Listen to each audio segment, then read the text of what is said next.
أنفسنا من يهد الله فلا مضل له ومن يضلل فلن تجد له وليا مرشدا ونشهد أن لا إله إلا الله ونشهد أن سيدنا وحبيبنا وسندنا وخطيبنا وقلوبنا وجميع محبوبنا محمد الذي أرسله بالحق بشيرا ونذيرا وداعيا إلى الله بإذنه وسراجا منيرا أما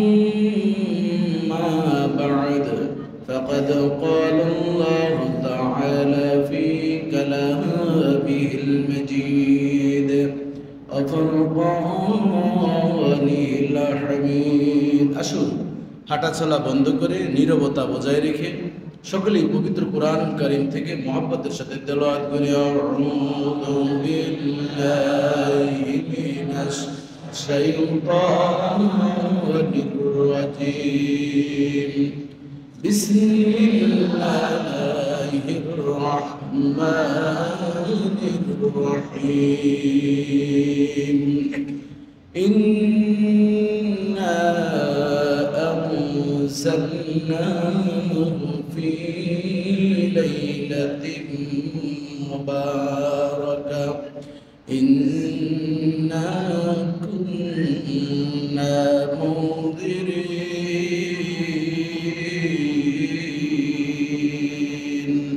صدقت يا رب العالمين وعن أبي موسى الأشعري رضي الله تعالى عنه قال قال رسول الله صلى الله عليه وسلم إن الله لا يطلع في ليلة النصف من شعبان فيغفر لجميع خلقه إلا المشرك أو مشاهد رواه ابن ماجه وقال تعالى في شان حبيبه ومحبوبه إن الله وملائكته يصلون على النبي يا أيها الذين آمنوا صلوا عليه وسلموا تسليما صلى الله على محمد صلى الله وسلم صلى الله على محمد صلى الله عليه وسلم حمد كرمي مولى النعم هادي الأمم لشريعته صلى الله محمد صلى الله عليه وسلم صلى الله على محمد صلى الله عليه وسلم بلغ العلا بكماله كشف الدجى بجماله حسنت جميع خصاله صلوا عليه وآله لا إله إلا الله لا إله إلا الله لا إله لا حسبي ربي جل الله ما في قلبي خير الله نور محمد صلى الله لا إله